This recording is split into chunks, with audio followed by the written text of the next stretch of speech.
Right now we're working with Illinois EPA and the Department of Natural Resources to identify the source of the contamination. And that contamination may have been caused by a recent storm, forcing the city to switch back to their old water supplier, Lake Paradise. Barber says the storm had an impact on one of the coves in Lake Mattoon.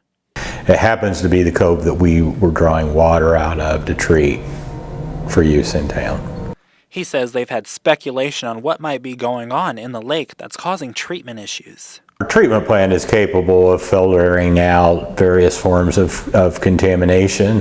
What happened in this case is the water became not practical for us to treat. And that caused some other problems in the lake. In this case, there was also a fish kill investigated by the Department of Natural Resources.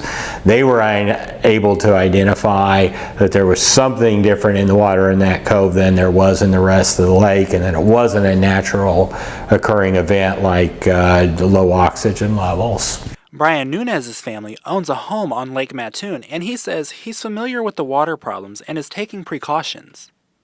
But that wasn't anything major as to now when we're, fish are dying or our water, they're drinking water. So knowing that the water, the source of water has been changed, I probably still wouldn't be swimming in there until like 100% I know that these guys know what contaminates that water. So at this point, we're not going back to Lake Mattoon until we're positive that all of the contamination, the potential for contamination is gone. In Coles County, I'm Austin VanPelt for WEIU Newswatch.